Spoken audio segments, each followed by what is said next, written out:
일토소명 묵상, 문제를 주님께 말씀드리기만 하면. 제자들과 무리들이 광야에서 예수님의 말씀을 들을 때 있었던 일입니다.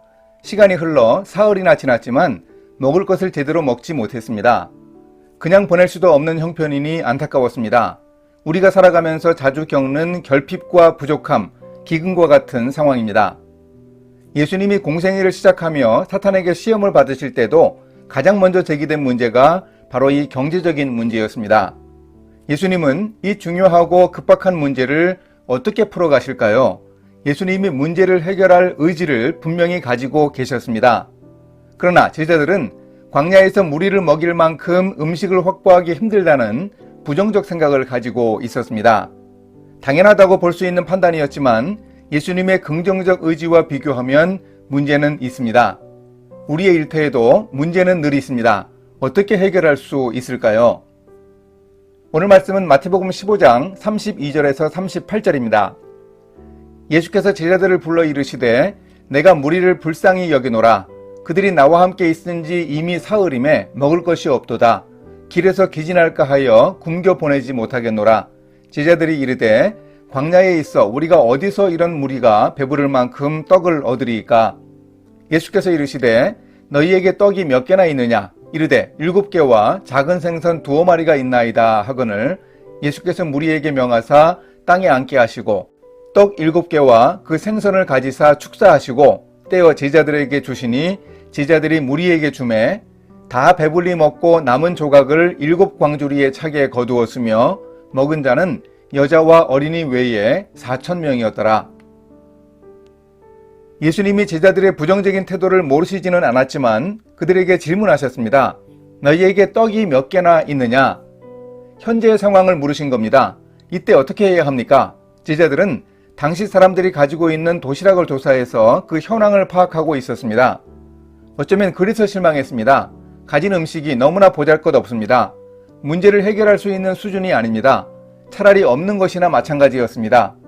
그러나 이 부분이 중요합니다. 예수님이 물으실 때 사실 그대로 대답하기만 하면 됩니다.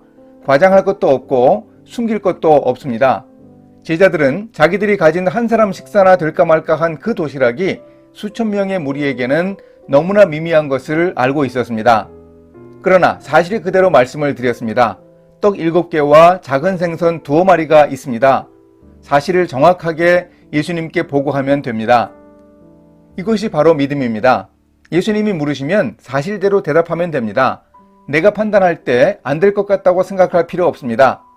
사실대로만 대답하면 됩니다. 이런 자세는 순종하겠다는 결심을 보여줍니다. 예수님이 하라고 하시는 대로 순종하면 문제는 풀립니다. 예수님은 그 떡과 생선에 대해서 하나님께 감사 기도를 하신 후에 사람들에게 나누어 주도록 하셨지요. 이렇게 예수님이 하라고 하시는 대로 하면 되는 것이고 이것이 바로 믿음입니다. 이것이 바로 기적입니다. 사실 오병이어 사건을 겪은 후에 또 빈들에서 음식이 없는 상황이 되었을 때 제자들이 이런 일을 겪었습니다. 전에 이미 겪어본 일이었으면 더욱 제자들이 신속하고 바람직하게 대응할 수 있었을 텐데 그렇게 하지 못한 점은 아쉽습니다. 훈련받아가는 제자들의 안타까운 모습이지요. 바로 오늘 우리도 그렇지 않습니까? 그러니 자주 경험하고 기도하며 훈련받는 방법밖에는 없습니다. 문제가 있으면 주님께 말씀드리며 문제 해결을 구하는 습관을 가지면 됩니다. 우리의 일터에서 늘 생기는 문제에 대해서도 이렇게 예수님께 모든 것을 사실대로 알려드리고 그분의 뜻에 따르겠다고 순종하면서 해결해 갑시다. 주님은 우리가 풀기 힘든 문제를 가져가는 모습을 보시고 결코 피하시지는 않을 겁니다. 이렇게 실천하겠습니다. 예수님이 오늘 저에게도 물으십니다. 떡이 몇 개나 있느냐? 주님의 질문에 사실 그대로 대답하겠습니다. 부족한 것을 부족한 대로, 불가능해 보이는 것도 숨기지 않고 주님께 보고하겠습니다. 그리고 주님의 말씀에 순종하겠습니다. 함께 기도하십니다. 기도에 응답하시는 하나님, 저 자신의 연약함만 바라보고 한없이 위축되었던 부족한 믿음을 긍휼히 여겨 주소서. 문제를 바라보지 말게 하시고 문제보다 훨씬 크신 하나님의 능력을 의지하며 문제 해결의 은혜를 얻도록 인도해 주소서.